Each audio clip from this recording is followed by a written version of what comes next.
Aku ditinggalkan karena tak bisa memberi kemewahan, padahal aku sedang bangun masa depan.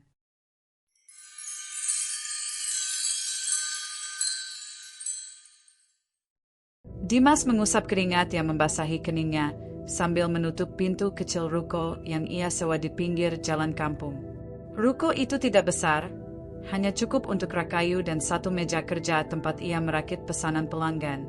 Usahanya masih kecil, baru berjalan beberapa bulan. Tapi bagi Dimas, itu bukan sekadar usaha, itu adalah harapan, masa depan, dan cara untuk membuktikan bahwa ia bisa membahagiakan keluarganya dengan kerja keras yang halal. Saat langit memerah menjelang senja, Dimas memasukkan alat-alatnya ke dalam tas. Ia mengunci pintu, lalu berjalan kaki pulang menuju rumah kontrakan kecil yang ia tinggali bersama istrinya, Kiara. Rumah itu bukan rumah mewah. Dindingnya masih diplester kasar, catnya bahkan belum rata. Tapi ada 2 gelas, 2 piring, dan 2 hati yang sebetulnya ingin membangun masa depan bersama. Dimas selalu percaya, semuanya akan indah pada waktunya. Sesampainya di depan rumah, Dimas melihat Kiara duduk di teras, memandangi layar ponselnya. Wajahnya tidak seceria dulu. Ia sering terlihat seperti sedang membandingkan kehidupannya dengan kehidupan orang lain yang terlihat lebih mapan. Namun ketika Dimas mendekat dan tersenyum, Kiara selalu mencoba menutupi itu semua. "Kamu capek?" tanya Kiara pelan. "Lumayan," jawab Dimas, tersenyum. "Tapi ada 2 pesanan lagi masuk hari ini. Alhamdulillah, pelan-pelan ada peningkatan." Kiara mengangguk, meski bibirnya hanya menampilkan senyum tipis. Ia bangga pada suaminya, tetapi hatinya tidak bisa menolak rasa khawatir. Mereka sudah 1 tahun menikah, tapi hidup masih sama seperti awal, bahkan mungkin lebih berat. Banyak teman-teman Kiara yang menikah hampir bersamaan dengannya kini pamer foto rumah baru, mobil baru, bahkan liburan ke luar kota. Kiara tak pernah iri secara terang-terangan, tapi matanya selalu terlihat sedih setiap kali melihat hal itu. Dimas masuk ke dalam dan duduk di lantai ruang tamu. Ia membuka dompet, menghitung uang hasil kerja hari ini. Tidak banyak, tapi ia memasukkannya ke dalam stoples kaca di atas lemari. Ia menyiapkan 2 stoples, 1 untuk kebutuhan harian, 1 untuk tabungan masa depan. "Masukin lagi ke tabungan?" tanya Kiara, memperhatikan. "Iya, biar cepat terkumpul," jawab Dimas. Kiara menghela napas. "Kita nggak pengen makan ayam sekali-kali? Atau sekadar jalan-jalan ke mall? Rasanya udah lama banget kita nggak keluar bareng." Dimas menatapnya dengan lembut. "Bisa, tapi nanti tabungannya mundur lagi." "Aku janji, Kiara. Sabar sedikit. Usaha ini pelan-pelan maju. Kalau sudah besar, kamu mau ayam, mau daging, mau liburan, insya Allah semuanya bisa." Kiara terdiam. Ia bukan tidak percaya, tapi hatinya mulai lelah. Ia menikah dengan harapan hidupnya akan tenang, bukan semakin sempit.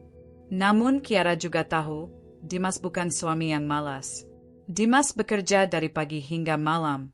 Tidak pernah main, tidak pernah mengeluh, dan selalu pulang membawa kabar optimis. Malam itu, Kiara memasak sayur bening dan tempe goreng. Sederhana, tapi wangi masakannya mengisi ruangan kecil itu. Dimas makan lahap-lahap, sambil sesekali bercerita tentang pelanggan baru dan rencananya mengembangkan usaha. "Aku lagi coba cari tempat pemasok bahan baku yang lebih murah tapi kualitasnya tetap bagus. Kalau berhasil, keuntungan kita bisa lebih besar," kata Dimas dengan semangat. Kiara mengangguk, meski hanya setengah mendengar. Ia lelah secara pikiran, bukan tubuh. Usai makan, pasangan itu duduk di ruang tamu sambil menonton televisi tabung kecil warisan orang tua Dimas. Ia menatap istrinya yang terlihat jauh dalam pikirannya. Dimas tahu Kiara menahan banyak hal. "Kiara," panggilnya pelan. "Kalau ada yang kamu pikirin, bilang ke aku." Kiara menghela napas panjang lalu berkata, "Aku cuma merasa capek. Teman-teman lain hidupnya berubah cepat. Kalau lihat mereka punya rumah baru, punya mobil, dan hidup nyaman, aku suka tanya ke diri sendiri, kapan aku bisa kayak gitu?"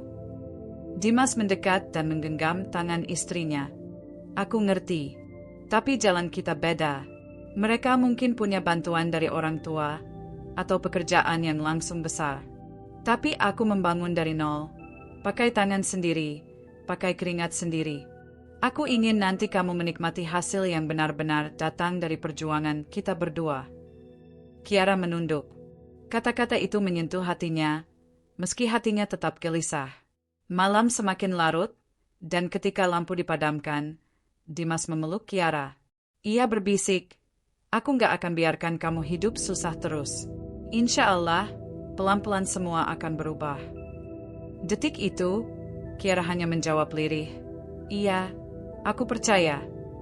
Namun jauh di lubuk hatinya, benih keraguan mulai tumbuh. Ia ingin percaya, tetapi rasa lelah pada hidup sederhana semakin terasa.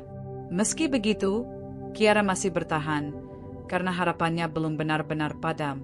Dimas memejamkan mata sambil memikirkan masa depan. Ia tidak tahu bahwa perjuangan di depan akan jauh lebih berat. Ia hanya percaya satu hal, kerja keras suatu hari akan mengubah hidup mereka. Dan malam itu, di rumah kecil itu, dua hati tidur dengan harapan berbeda. Dimas tidur dengan optimisme, Kiara tidur dengan keraguan. Tapi keduanya belum menyangka bahwa keputusan-keputusan kecil yang mereka buat hari ini akan mengubah hidup mereka sepenuhnya suatu hari nanti. Pagi itu matahari belum tinggi, tetapi Kiara sudah duduk di meja makan dengan wajah kusut. Di depannya hanya ada roti tawar dan teh manis, menu yang hampir setiap hari ia konsumsi. Ia menatap makanan itu lama, seolah tidak ada semangat untuk menyentuhnya. Dimas keluar dari kamar setelah bersiap-siap untuk membuka ruko. Ia tersenyum seperti biasa, mencoba menyapa pagi dengan optimisme yang sama setiap hari. Kamu nggak sarapan? Tanya Dimas ketika melihat istrinya hanya menatap kosong. Kiara akhirnya menggigit roti kecil sambil bergumam. Bosannya makan beginian terus. Dimas terdiam sesaat. Ia tahu komentar itu bukan sekadar tentang roti, tetapi tentang hidup mereka yang belum berubah. Aku ngerti, jawab Dimas pelan. Tapi nanti kalau usaha makin besar, kita bisa hidup lebih enak. Aku punya target bulan depan mau tambah alat kerja biar pesanan bisa lebih banyak. Kiara menghela napas, tidak sepenuhnya percaya. Bulannya terus berganti, tapi hidup kita gitu-gitu aja. Nada suaranya terdengar seperti keluhan yang tertahan lama. Dimas sebenarnya ingin menjawab, tetapi ia memilih menahan diri. Tidak ada gunanya membalas keluhan dengan emosi. Ia mengambil tas kerjanya dan menghampiri Kiara. Aku pamit, ya. Doain harinya lancar. Kiara mengangguk, namun wajahnya tetap murung. Siang harinya, Kiara keluar rumah untuk membeli sayuran ke warung. Saat melewati rumah tetangga mereka, rumah yang jauh lebih besar, Kiara melihat wanita sebayanya keluar dari mobil bersama suaminya. Mereka baru pulang dari belanja mingguan, membawa banyak kantong belanjaan. Wanita itu memanggilnya dengan ramah. Kiara, belanja juga? Kok sendirian? Enggak sama Dimas? Dimas lagi kerja, jawab Kiara tersenyum kecil. Suami wanita itu menambahkan, bagus tuh kalau kerja. Rezeki pasti ada. Setelah beberapa menit berbasa-basi, pasangan tersebut masuk ke rumah mereka. Kiara berdiri sejenak sambil memandang mobil yang baru dibeli pasangan itu, pagar rumah yang baru dicat, dan senyum bahagia yang tampak begitu mudah mereka miliki. Tiba-tiba dada Kiara terasa sesak. Ia berjalan lagi menuju warung. Tetapi semakin berjalan, pikirannya semakin penuh dengan perbandingan. Ia tidak iri karena harta orang lain, tetapi ia mulai bertanya, kenapa ia merasa tertinggal? Sesampainya kembali di rumah, Kiara memasak sambil terus memikirkan nasib rumah tangganya. 1 tahun menikah, tapi tidak ada perubahan. Tidak ada rumah baru, tidak ada kendaraan, bahkan untuk liburan pun tidak pernah. Menjelang sore, Dimas pulang dengan wajah lelah, namun tetap membawa senyum. Alhamdulillah, hari ini ramai. Ada pelanggan yang mau pesan dalam jumlah banyak minggu depan. Kiara mengangguk seadanya. Iya. Dimas memperhatikan perubahan sikap istrinya. Kiara bukan tipe yang pendiam.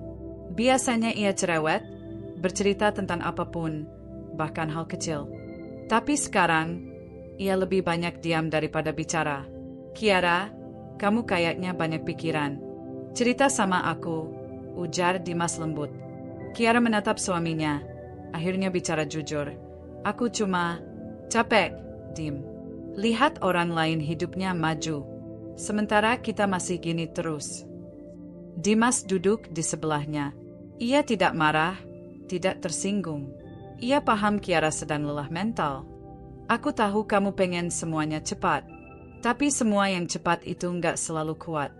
Kalau aku bangun dari nol, hasilnya nanti milik kita sepenuhnya. Bukan bantuan orang lain, bukan pinjaman. Kiara memijat pelipisnya. Tapi butuh waktu berapa lama lagi? Setahun? 2 tahun? 5 tahun?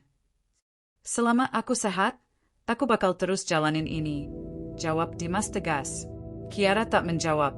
Di dalam kepalanya, suara-suara perbandingan semakin keras. Ia ingat status media sosial teman-temannya, rumah baru, perhiasan baru, liburan keluar kota, hadiah dari suami.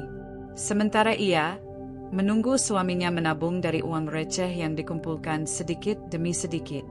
Malam itu, Kiara duduk di teras sendirian. Ponselnya terus menampilkan foto-foto kehidupan orang lain yang tampak sempurna. Ia tidak menyalahkan Dimas, tapi ia mulai menyalahkan nasib. Saat itulah, sebuah pesan dari temannya masuk. Kamu masih tinggal di kontrakan itu? Belum pindah juga? Pertanyaan pendek itu menusuk lebih dalam daripada yang terlihat. Kiara tidak menjawab. Ia hanya menatap layar ponsel, merasakan hatinya semakin gelap. Beberapa hari kemudian, sikap Kiara semakin berubah. Ia sering terlihat tidak bersemangat, malas bicara, bahkan makan pun rasanya hambar.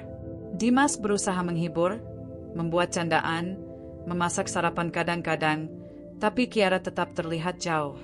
Suatu malam, Kiara berkata dengan nada lelah, "Aku pengen hidup normal, Dim. Aku pengen ngerasain enaknya punya sesuatu, bukan nunggu." Dimas menatap istrinya lama. "Kita sedang menuju ke sana, Kiara. Aku bukannya nggak usaha. Kamu tahu aku kerja dari pagi sampai malam.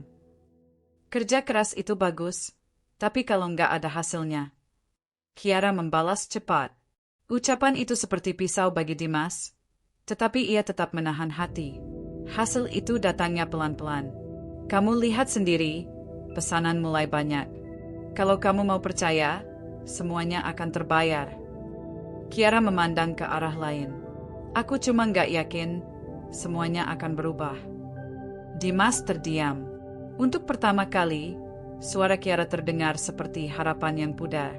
Dan dari hari itu, ketidaksabaran Kiara bukan lagi sekadar keluhan, tetapi mulai berubah menjadi jarak. Jarak antara harapan dan kenyataan, antara impian dan kesabaran, antara dirinya dan suaminya sendiri. Hari itu Kiara sedang duduk di sebuah kafe kecil, tempat ia biasa menghabiskan waktu ketika Dimas bekerja. Ia tidak membeli banyak, hanya segelas es teh dan roti manis. Tapi duduk di sana membuatnya merasa sedikit lebih hidup daripada di rumah yang sederhana. Di sekitarnya banyak pasangan menikah yang terlihat banyak uang, dengan tas bermerek dan mobil bagus yang terparkir di depan. Pemandangan ini perlahan mengusik pikirannya. Siang itu, suara seseorang memanggilnya. "Kiara, kamu ya?" Kiara menoleh. Seorang lelaki berpakaian rapi dengan jam tangan mencolok berdiri sambil tersenyum. Kiara sedikit kaget.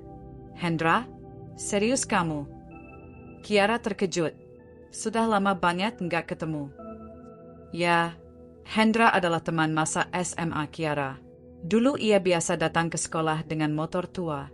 Tapi Hendra hari ini berbeda jauh. Rambut rapi, pakaian mahal, parfum menyengat, dan mobil mengkilap terparkir tepat di depan kafe. Kiara berusaha menjaga ekspresinya tetap santai, meski dalam hati ia terkejut.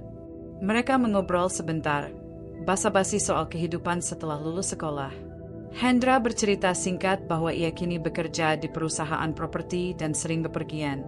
Kehidupannya tampak jauh di atas rata-rata. "Aku lihat kamu sering di sini. Suamimu mana? Hendra bertanya, sama sekali tidak terdengar menyinggung. Kiara menghela napas kecil. Kerja. Dimas lagi bangun usaha, jadi sibuk banget. Oh iya? Bisnis apa? Hendra tampak tertarik. Kiara menjawab pelan, warung sembako kecil. Baru mulai. Hendra mengangguk santai, tapi ekspresinya seperti menyiratkan sesuatu. Seolah ia tidak yakin usaha kecil bisa membawa perubahan besar. Aku salut sih kalau orang berani usaha, katanya. Tapi ya, hidup kan butuh dinikmati juga. Jangan sampai capek terus tapi nggak kelihatan hasilnya. Ucapan itu menancap halus dalam pikiran Kiara. Ia tahu Hendra tidak bermaksud jahat, tapi kalimat itu menusuk. Hendra kemudian pergi, meninggalkan Kiara yang terdiam lama. Di saat yang sama, sebuah keluarga turun dari mobil baru di depan kafe. Ibu muda memakai baju mahal, anak kecil dengan mainan berharga, suami dengan gaya elegan. Semua terlihat bahagia, atau setidaknya itulah yang tampak. Untuk pertama kalinya, Kiara merasa malu atas hidupnya sendiri. Malamnya, Dimas pulang dengan mata sedikit merah dan tubuh letih. Kiara menatapnya, tapi tidak ada senyum seperti dulu. Capek banget, ya? Tanya Kiara datar. Dimas mengangguk sambil duduk di lantai. Lumayan. Tapi warung kita mulai banyak pelanggan. Ada harapan, Ki. Kalimat itu seperti suara yang biasa ia dengar dari Dimas. Harapan, usaha, masa depan. Namun bagi Kiara, semua itu terdengar seperti rekaman lama yang tidak pernah berubah. Berapa lama lagi, Mas? Tanya Kiara pelan. Berapa lama kita begini terus? Dimas menatap istrinya. Maksudmu? Ya hidup begini. Nabung terus, hemat terus. Aku cuma tanya, kapan kita bisa merasakan hasilnya? Dimas mengusap wajahnya. Aku ngerti kamu capek. Tapi kalau kita bertahan sedikit lagi, warung ini bisa tumbuh. Aku nggak mau selamanya hidup pas-pasan. Kiara hanya mengangguk. Tapi pikirannya tidak percaya seutuhnya. Malam itu ia tidur lebih cepat daripada biasanya. Dimas menyelimutinya, lalu kembali mencatat pengeluaran dan pemasukan hari itu di buku kecil. Ia tersenyum sendiri melihat perkembangan usahanya, tanpa tahu bahwa di sisi lain istrinya mulai memiliki penilaian berbeda. Beberapa hari kemudian, Kiara kembali bertemu Hendra. Kali ini tidak sengaja di sebuah minimarket. Hendra menyapa ramah dan menawarkan tumpangan karena hujan turun deras. Aku antar pulang, katanya. Nggak enak kalau kamu harus jalan jauh. Kiara ragu. Rumahnya memang tidak terlalu jauh, tapi hujan membuatnya menerima tawaran itu. Ia masuk ke mobil, dan aroma wangi serta interior mewah membuatnya merasa seperti masuk ke dunia lain. Di perjalanan, Hendra bercerita tentang perjalanannya ke luar kota, restoran mahal, dan apartemen barunya. Kiara mendengarkan sambil membayangkan. Tidur di kasur empuk, ruangan luas, tidak perlu khawatir uang belanja. Kamu kelihatan beda, kata Hendra tiba-tiba. Kayak banyak pikiran. Kiara tersenyum hambar. Enggak apa-apa. Cuma, kadang aku iri lihat orang lain hidupnya gampang. Hendra tertawa kecil. Kalau kamu jadi istriku, pasti kamu nggak perlu pusing soal uang. Kalimat itu membuat Kiara terdiam cukup lama. Ia tahu itu sekadar ucapan spontan, tapi bibirnya tidak menolak. Diam-diam, ia membayangkan hidup yang lebih nyaman. Sebuah hidup yang tidak perlu menunggu masa depan terlalu lama. Saat Kiara turun dari mobil, Dimas sedang menyapu halaman. Bajunya basah terkena gerimis karena ia tidak sempat berteduh. Ia melambaikan tangan dan tersenyum ketika melihat Kiara pulang. Aduh, kamu kehujanan? Sini aku ambilkan handuk. Dimas berlari kecil mengambilkan handuk. Kiara hanya menyambut seadanya. Dan entah kenapa, senyum Dimas justru membuat hatinya semakin berat, karena ia tahu suaminya tidak punya apa-apa selain ketulusan. Sementara lelaki lain bisa menawarkan dunia yang lebih mudah. Malam itu, Kiara termenung di kamar. Ia mulai membandingkan setiap hal kecil, motor tua Dimas, rumah sewa kecil, dapur sederhana, baju yang tidak pernah berganti model. Dan pikirannya kembali pada mobil mewah Hendra, pakaian mahal, hidup penuh jalan pintas. Untuk pertama kalinya, godaan itu terasa nyata. Untuk pertama kalinya, ia mulai membayangkan hidup tanpa Dimas. Beberapa hari setelah kejadian hujan itu, suasana rumah semakin penuh jarak. Dulu, Kiara akan menyambut Dimas ketika pulang. Sekarang, ia lebih sering berada di kamar, sibuk dengan ponselnya atau sekadar menatap dinding tanpa kata. Dimas merasa ada yang berubah. Kiara semakin mudah marah dan dingin. Malam itu, saat makan malam, ketegangan akhirnya meledak. "Aku dapat pelanggan baru hari ini," kata Dimas sambil menaruh nasi di piring. "Kayaknya warung kita makin dikenal." Kiara tidak menanggapi. Ia hanya menatap makanan tanpa selera. Dimas mencoba lagi. "Kamu kenapa? Kok akhir-akhir ini diam terus?" Kiara mengangguk pelan, lalu berkata datar, "Aku capek, Mas." "Capek kenapa? Ada yang ganggu?" Kiara meletakkan sendok. "Capek hidup begini." Dimas tertegun. "Maksudmu?" "Mas, berapa lama lagi kita harus begini? Setiap hari kamu kerja dari pagi sampai malam, tapi hidup kita tetap aja gitu-gitu aja." Dimas menghela napas. "Aku udah jelasin. Usaha ini butuh waktu. Kita nggak langsung kaya, Ki. Tapi kita bergerak, pelan tapi pasti." Kiara menatap tajam. "Pelan banget." Dimas terdiam sejenak. "Kamu bandingin hidup kita sama siapa?" "Aku cuma realistis." Suara Kiara meninggi. "Kamu pikir aku nggak pengen hidup yang layak? Punya rumah bagus, bisa belanja tanpa mikir, atau sekadar makan di tempat yang bagus tanpa nunggu promo?" Dimas mencoba tetap tenang. "Kiara, kita baru mulai. Aku berjuang buat masa depan kita." Namun Kiara menggeleng. "Masa depan, masa depan, masa depan. Tapi sekarang kita nggak punya apa-apa." Dimas meletakkan garpunya. "Kita punya tujuan. Itu sudah cukup untuk memulai." Kalimat itu membuat Kiara tertawa kecil, sinis. "Tujuan gak bisa bikin aku bahagia, Mas." Dimas menunduk. Kata-kata itu menyakitkan, bukan karena Kiara marah, tapi karena ia merasa tidak lagi dipercaya. "Kalau kamu mau bantu usaha, aku butuh kamu di sampingku," kata Dimas pelan. "Aku sudah cukup di samping kamu," jawab Kiara cepat. "Tapi aku nggak mau cuma jadi istri yang numpang sabar dan berharap." Hening kembali memenuhi ruangan.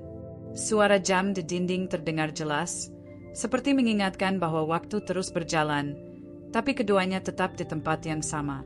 Malam itu Kiara keluar rumah. Ia duduk di teras, mengirim pesan pada seseorang yang namanya sudah sering muncul di kepalanya, Hendra. Tak lama kemudian, mobil Hendra berhenti di depan rumah. Dimas melihat dari jendela, sebuah mobil mewah di depan rumah kecilnya. Ia segera keluar. Kiara berdiri di dekat gerbang dengan wajah sudah basah oleh air mata yang tidak ia sembunyikan. "Ada apa ini?" tanya Dimas, panik. Hendra keluar dari mobil, bersedekap, tidak terlihat ingin ribut. "Kiara minta dijemput, Mas. Aku cuma bantu." Dimas menatap istrinya. "Kiara, kamu mau kemana?" Kiara menggigit bibirnya. "Aku mau pergi dulu. Aku butuh hidup yang lebih baik." "Nanti kita bisa lebih baik. Tapi jangan pergi," kata Dimas memohon. Tapi Kiara menggeleng. "Aku sudah nggak percaya." Dimas menahan napas. Ia tidak pernah membayangkan istrinya akan berbicara seperti ini. "Kita sudah janji susah senang bareng. Mas, aku ingin bahagia sekarang, bukan nanti." Hendra berjalan mendekat, tidak berkata apa-apa. Sekadar menunggu Kiara mengambil keputusan. Dimas mencoba meraih tangan Kiara. "Tolong jangan pergi. Jangan ninggalin aku sekarang. Pas aku lagi bangun semuanya buat kita." Kiara menarik tangannya cepat. "Maaf." Kata itu terdengar seperti palu terakhir yang memecahkan hati Dimas. Kiara masuk ke mobil tanpa menoleh. Dimas berdiri mematung di depan gerbang. Pintu mobil tertutup. Mesin menyala. Mobil perlahan menjauh. Tidak ada teriakan, tidak ada drama besar. Hanya suara mesin dan langkah Dimas yang tiba-tiba melemah. Ia kembali masuk ke rumah yang kini terasa kosong. Kursi tempat Kiara biasa duduk, gelas favorit Kiara, selimutnya, semua masih ada, tapi kehadirannya hilang. Seolah rumah itu kehilangan cahaya. Malam itu Dimas duduk sendirian di ruang tengah. Ia membuka buku catatan usahanya, tetapi huruf-huruf di depannya terlihat kabur. Tangannya gemetar, tapi ia tetap memegang pena. Dalam hati ia berkata pelan, "Kalau kamu pergi, aku harus tetap jalan. Masa depan ini tetap harus jadi kenyataan." Tidak ada air mata berlebihan. Tidak ada amarah. Hanya luka yang dalam, dan tekad yang tiba-tiba terasa lebih kuat daripada sebelumnya. Kiara memilih pergi bersama lelaki yang menawarkan dunia yang lebih mudah. Dimas memilih melanjutkan jalan yang ia mulai, meski kini ia sendirian. Sejak kepergian Kiara, rumah itu terasa seperti ruangan kosong tanpa suara. Tidak ada piring yang disusun rapi di meja, tidak ada bau masakan, dan tidak ada suara obrolan kecil sebelum tidur. Dimas tetap bangun pagi, tapi kini ia tidak lagi menyiapkan 2 gelas teh hangat. Hanya satu, untuk dirinya. Namun, meski hatinya penuh beban, hidup tidak memberi waktu untuk berhenti.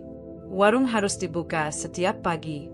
Pelanggan sudah mulai mengenal tempatnya, dan ia tidak mau kehilangan apapun yang sudah ia bangun sejauh ini. Hari pertama bekerja tanpa Kiara terasa berat.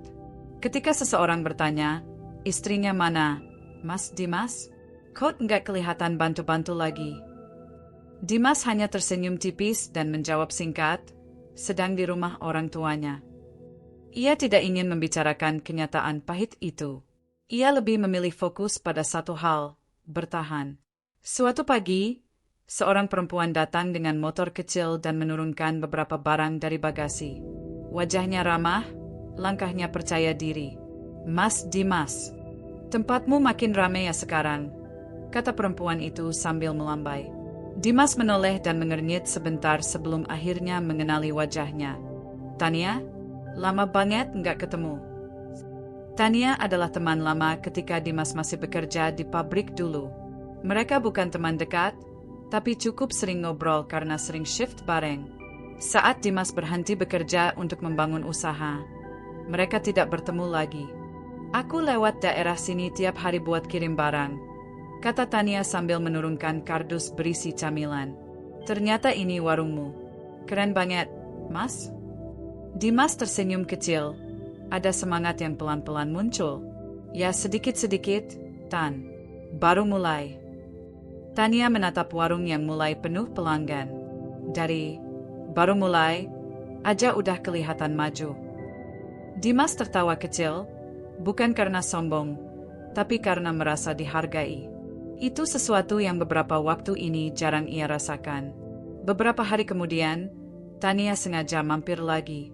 Tidak lama, hanya membeli air mineral atau roti. Namun setiap kedatangannya membawa sesuatu yang alih-alih mengganggu, justru memberi energi. "Mas, kamu jualan tahu crispy nggak? Temenku lagi cari pemasok buat kantin sekolah," katanya suatu sore. "Belum ada, tapi kalau ada yang mau, aku bisa coba buat," jawab Dimas. "Nah, itu. Kamu tuh gitu. Orang lain ngeluh, kamu nyari solusi." Tania tersenyum lebar. Kalimat sederhana itu membuat hati Dimas terasa lebih ringan. Ia baru menyadari bahwa selama berminggu-minggu, tidak ada orang yang memotivasinya seperti itu. Tidak ada yang melihat perjuangannya. Bukan karena ia butuh pujian, tapi karena semangat manusia kadang perlu disiram. Malamnya, Dimas mencoba membuat beberapa resep tahu crispy. Ia tidak ahli memasak, tapi ia belajar dari internet. Setelah percobaan ketiga, rasanya mulai pas, renyah, gurih, dan cocok jadi jajanan sekolah. Keesokan harinya, Tania kembali membawa pesanan kecil dari kantin sekolah, 20 bungkus. Tidak besar, tapi itulah titik awal. Dimas bekerja dari pagi sampai siang menyiapkan semuanya. Saat pesanan diambil, ibu kantin berkata, Kalau laku, kami pesan lagi tiap hari ya. Ucapan itu seperti udara segar. Pesanan itu ternyata laku. Hari berikutnya datang lagi. Lalu bertambah menjadi 50 bungkus. Kemudian 100 bungkus. Bisnis kecil itu mulai berkembang pelan-pelan. Bahkan warung yang awalnya hanya menjual sembako, kini mulai ramai dengan jajanan. Suatu sore, ketika Dimas sedang menata rak, Tania datang membawa minuman hangat. Ini, buat kamu. Capek ya? Dimas menerima gelas itu. Terima kasih, Tan. Ada update pesanan? Ada. Kantin satu lagi mau coba tahu crispy-mu. Dimas memejamkan mata sejenak, menenangkan napas. Pelan-pelan tapi jalan.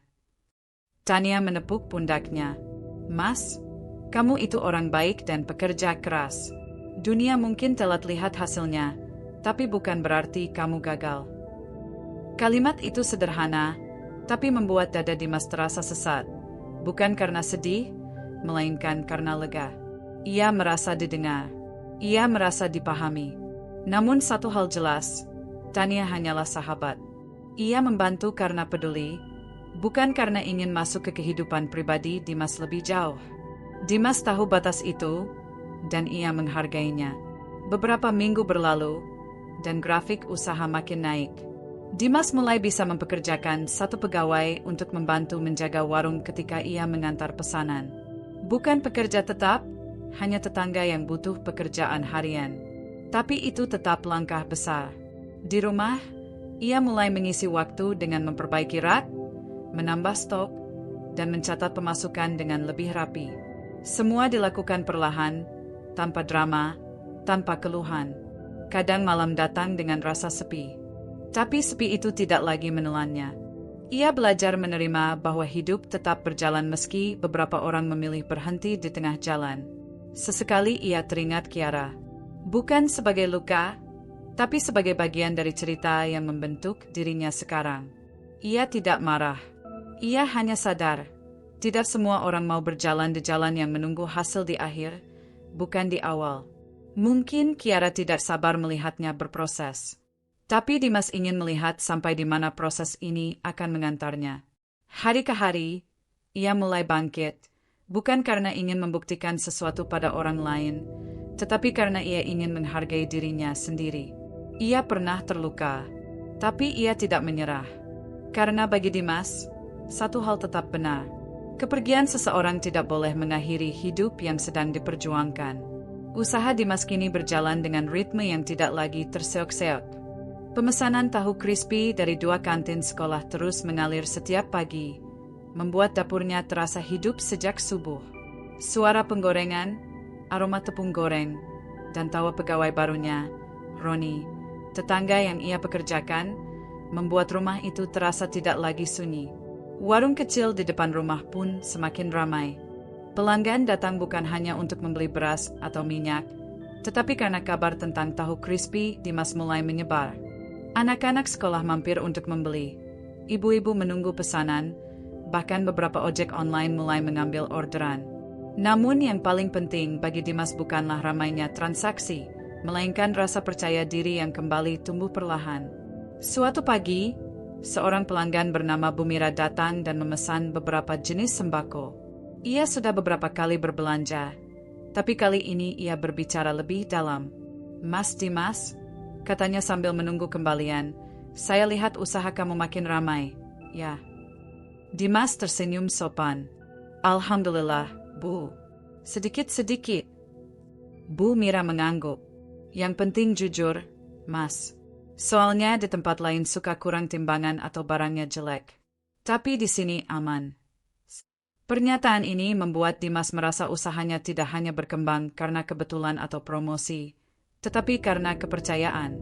Setelah pelanggan itu pergi, Roni yang mendengar pembicaraan itu berkata, Mas, ternyata orang datang bukan cuma karena harga murah, tapi karena percaya sama Mas. Dimas menepuk punggungnya pelan. Kalau kita mau hidup lama di usaha, yang paling mahal itu kepercayaan. Roni mengangguk antusias, dan sejak hari itu ia menjadi lebih teliti menimbang dan mengemas barang. Pada minggu berikutnya, Sebuah sekolah dasar di daerah lain menghubungi Tania, meminta sampel tahu crispy untuk kantin mereka.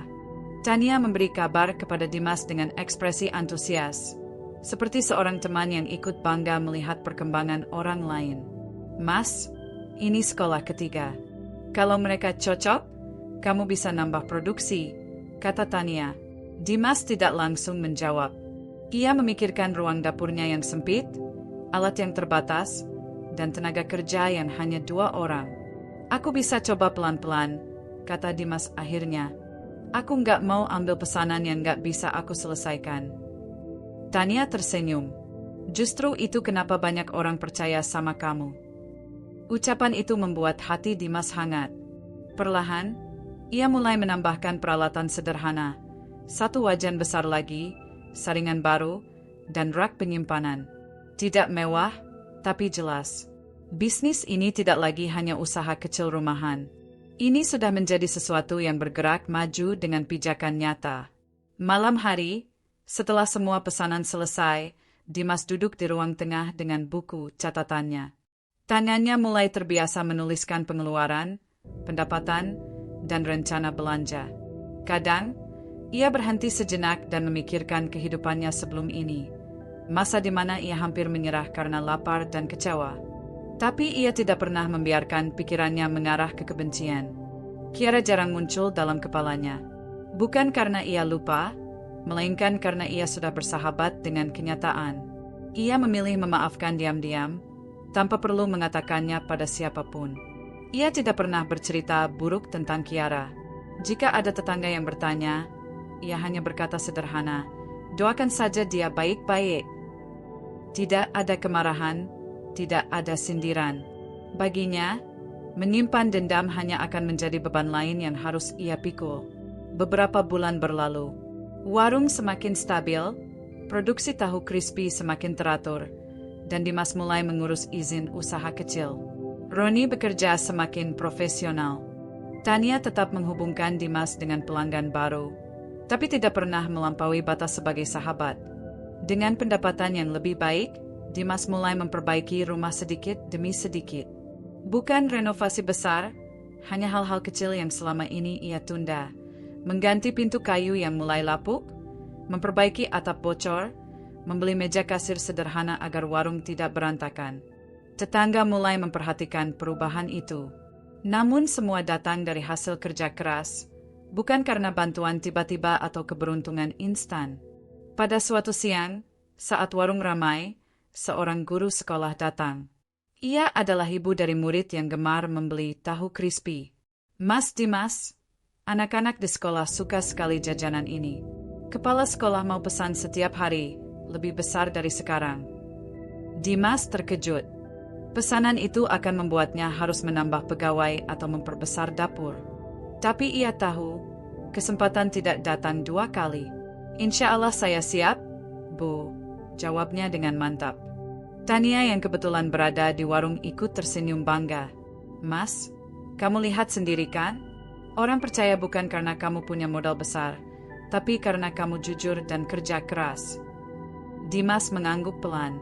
Perjalanan ini mungkin tidak kilat seperti orang-orang yang tiba-tiba kaya dengan cara instan. Tapi ia merasa bahagia karena setiap langkah datang dari keringatnya sendiri. Malam itu, ketika ia menutup warung, angin malam terasa lebih sejuk dari biasanya. Ia duduk sendirian di bangku depan rumah, memandangi jalan. Jika dulu ia duduk di tempat yang sama dengan rasa sepi dan patah hati, malam ini ia duduk dengan rasa syukur. Ia tidak pernah tahu apakah Kiara bahagia di tempat yang baru. Ia juga tidak menanyakan kabar tentangnya. Bukan karena benci, tapi karena hidupnya tidak lagi berhenti di bagian itu. Dimas tahu satu hal. Hatinya mungkin pernah terluka, tapi ia tidak akan membalas dunia dengan kebencian. Ia memilih menjadi baik, bahkan ketika dunia pernah meninggalkannya. Karena itulah bisnisnya mulai dikenal. Bukan hanya karena rasa makanan, bukan hanya karena harga, tapi karena kepercayaan dan kebaikan selalu punya jalan pulang. Setelah beberapa minggu hidup bersama Hendra, Kiara mulai merasakan perbedaan besar yang tidak pernah ia pikirkan sebelumnya. Saat pertama kali Hendra mengajaknya keluar dari rumah Dimas, Kiara membayangkan dirinya akan menikmati kehidupan seperti yang ia lihat di media sosial. Belanja tanpa takut kekurangan uang, makan di restoran mahal, tinggal di apartemen mewah, dan memakai pakaian yang selalu baru. Awalnya, benar semua itu terasa menyenangkan. Hendra membawanya ke butik, membelikannya tas, sepatu, dan pakaian yang selama ini hanya bisa ia lihat di etalase. Kiara merasa seperti hidup di dunia baru. Namun, waktu berjalan, dan kenyataan tidak seindah awalnya. Hendra bukan tipe lelaki penyabar. Ia selalu ingin Kiara tampil sempurna. "Kamu harus dandan," katanya suatu pagi ketika Kiara baru bangun. "Aku tidak suka lihat kamu kusut begitu." Kiara terdiam. Dulu bersama Dimas, ia tidak perlu berusaha terlihat sempurna setiap saat. Dimas tak pernah mempermasalahkan wajah Kiara yang polos tanpa riasan, atau pakaian sederhana yang ia pakai di rumah. Tapi dengan Hendra, semuanya berbeda. Ada standar yang harus ia kejar, dan setiap kali gagal, Hendra tidak ragu mengomentari. "Aku sudah membelikanmu semua yang kamu butuhkan. Masa masih seperti ini?" Kiara tersenyum kecil, menelan kekecewaan. "Iya, aku dandan dulu." Setiap hari ia harus menyesuaikan diri. Setiap hari ia merasa seperti orang lain. Namun bagian paling berat bukan itu. Hendra selalu sibuk. Sibuk bekerja, sibuk dengan pertemuan, sibuk mengurus bisnisnya, hingga Kiara sering menghabiskan hari-harinya sendirian di apartemen. Tidak ada obrolan sederhana, tidak ada tawa kecil seperti dulu dengan Dimas.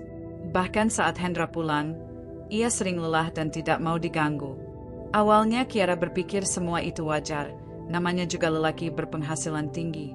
Tapi lama-kelamaan ia baru menyadari, Hendra tidak menganggapnya partner hidup, hanya sebagai pendamping yang harus mengikuti semua kemauannya. Setiap keinginan Kiara harus menunggu persetujuan Hendra. Ia bahkan tidak bisa pergi keluar tanpa izin. Pernah suatu kali Kiara keluar sebentar untuk membeli makanan di bawah apartemen. Hendra pulang dan marah besar. "Kamu pergi tanpa bilang? Kamu pikir ini bebas seperti hidup kamu dulu?" Suaranya keras, bukan teguran, tetapi peringatan. Kiara gemetar. Padahal ia hanya turun sebentar, tidak berbuat apa-apa. Saat itu ia mulai merasakan sesuatu yang asing, ketakutan. Malam itu Kiara duduk di sudut kamar, memandang tas dan sepatu mahal yang dulu membuatnya bangga. Kini semua itu terasa tidak berarti. Hendra membelikannya semua benda mewah, tetapi tidak pernah memberi rasa aman. Ia mulai mengingat Dimas, bukan karena cinta, tetapi karena perbandingan yang tiba-tiba terasa begitu jelas. Dimas sederhana, tetapi tidak pernah membentaknya. Dimas tidak kaya, tetapi tidak pernah membuatnya merasa rendah. Dimas tidak punya apartemen mewah, tetapi rumah kecil mereka dulu selalu terasa hangat. Kiara menahan air mata, tidak ingin mengaku bahwa ia mulai menyesal. Beberapa hari kemudian, Hendra mengajaknya ke pesta bisnis. Kiara mengikuti dengan pakaian yang dipilih Hendra. Di sana ia melihat banyak perempuan tampil glamor, semua seperti persaingan diam-diam. Hendra sibuk berbicara dengan rekan-rekannya, tidak mempedulikannya. Kiara berdiri sendiri, merasa seperti pajangan. Saat salah satu tamu bertanya, "Kamu istrinya?" Hendra menjawab dingin, "Belum. Masih lihat dulu cocok atau tidak." Kalimat itu seperti pisau. Kiara tidak mengira Hendra bisa mengucapkannya di depan orang banyak, seolah ia hanya barang yang bisa dicoba lalu dibuang. Di perjalanan pulang, Kiara diam sepanjang jalan. Hendra sibuk dengan ponselnya. Tidak ada penjelasan, tidak ada permintaan maaf, seolah kejadian tadi tidak pernah terjadi. Setibanya di apartemen, Hendra langsung mandi lalu tidur. Kiara duduk sendirian di ruang tamu, lampu remang-remang. Untuk pertama kalinya ia menyadari, ia tidak diperlakukan sebagai seseorang yang penting. Ia hanya pelengkap hidup mewah Hendra. Malam itu ia mencoba menghubungi teman lamanya, tapi nomor-nomor itu sudah tidak aktif. Saat ia pergi dari rumah Dimas, ia memutus semua komunikasi demi mengejar kehidupan baru. Sekarang ketika ia butuh seseorang untuk bicara, tidak ada satupun yang bisa dihubungi. Kiara mulai pelan-pelan merasakan sesak yang dulu tidak pernah ia bayangkan. Bukan hidup miskin yang menakutkan, tetapi hidup mewah tanpa kebahagiaan. Hari demi hari ia menjalani rutinitas yang sama. Diam di rumah, menunggu Hendra, tidak punya tujuan, tidak punya kebebasan. Semakin lama, rasa menyesalnya tumbuh. Tetapi ego membuatnya tidak mau mengakui kesalahannya. Ia pernah meninggalkan Dimas dengan bangga, yakin bahwa hidupnya akan lebih baik. Sekarang semua itu terasa seperti keputusan terburu-buru. Di tengah kesunyian malam, Kiara duduk menatap jendela apartemen yang memperlihatkan pemandangan kota. Lampu-lampu gedung tinggi berkelip, indah tapi dingin. Ia bergumam pelan, suara bergetar. Kalau hidup seperti ini, apa aku benar-benar bahagia? Tidak ada yang menjawab. Tidak ada yang peduli. Dan untuk pertama kalinya, Kiara takut menghadapi masa depannya sendiri. Waktu berjalan lebih cepat dibanding perasaan manusia yang masih tertinggal di belakang. Bagi Dimas, hari-harinya kini penuh kesibukan. Pagi mengantar barang, siang menjawab pesanan, malam menghitung laporan penjualan.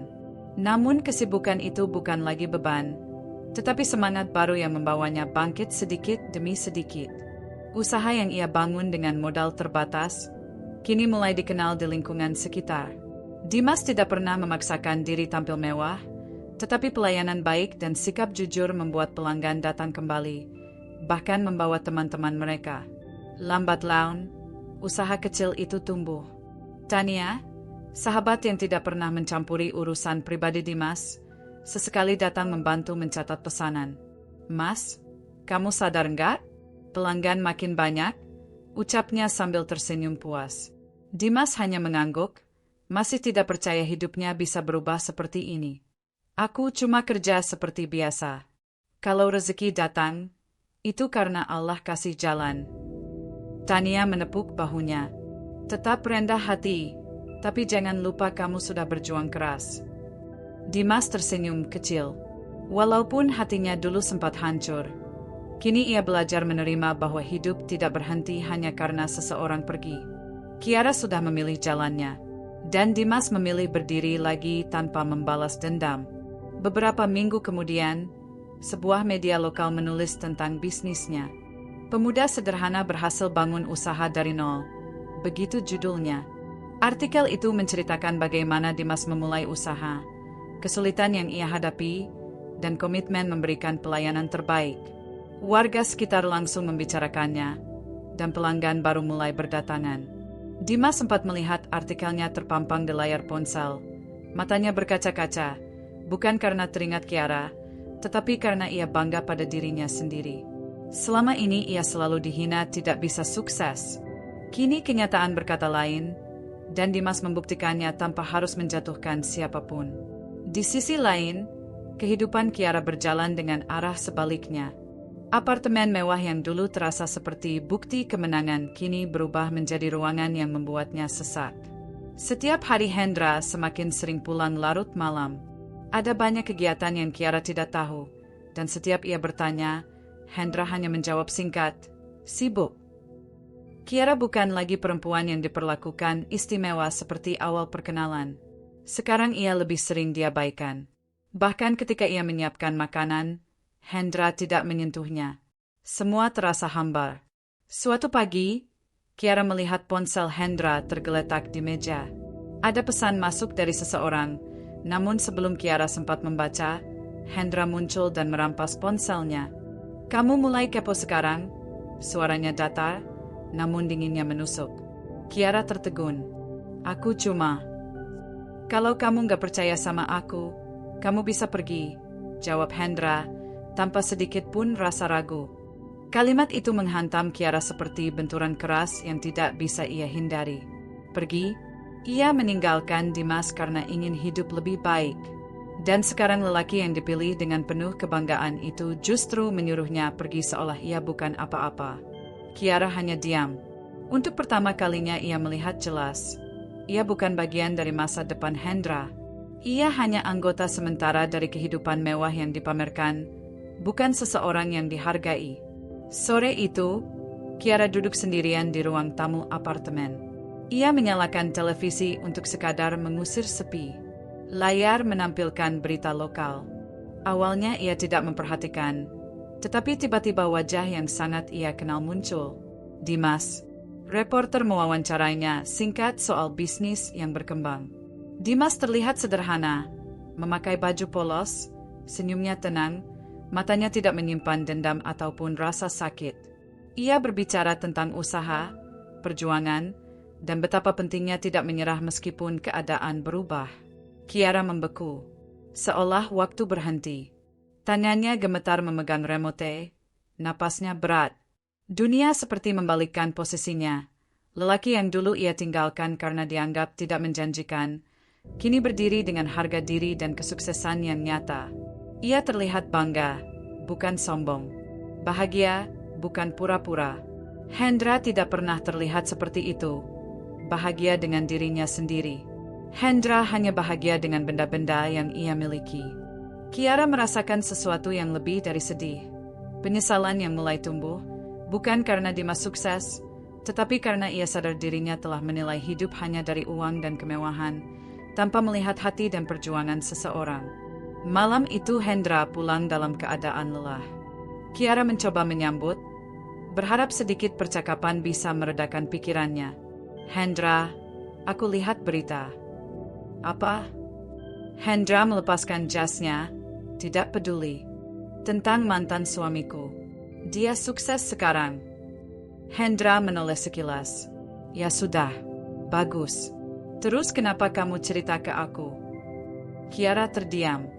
Tidak ada empati, tidak ada ketertarikan, bahkan tidak ada rasa ingin tahu. Bagi Hendra, hidup orang lain tidak penting, termasuk hidup perempuan yang tinggal dengannya sekarang.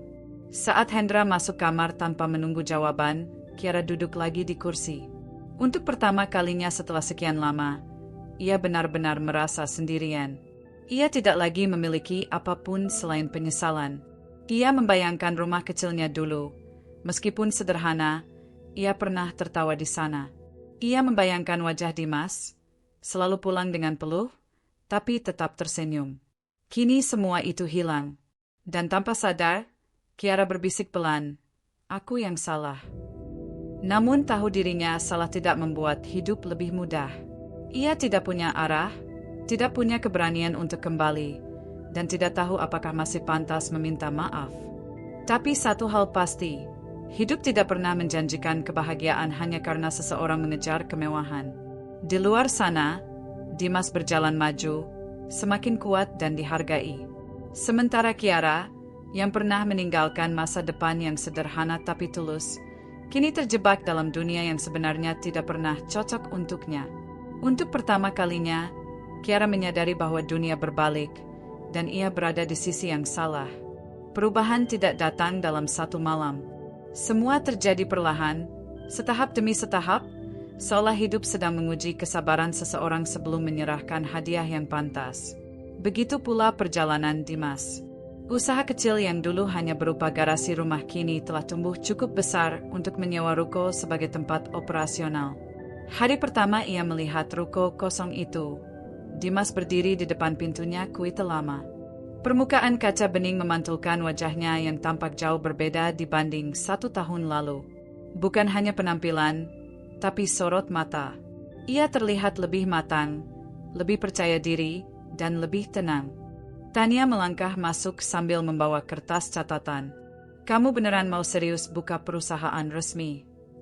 Dimas menoleh dengan senyum kecil. "Kalau usaha ini terus berkembang, aku harus bikin legal. Biar kedepannya bisa lebih besar dan terstruktur." Ruko itu masih kosong, tapi di mata Dimas sudah terisi dengan harapan. Ia membayangkan meja kasir, rak barang, meja kerja karyawan, dan papan nama perusahaan terpajang di luar.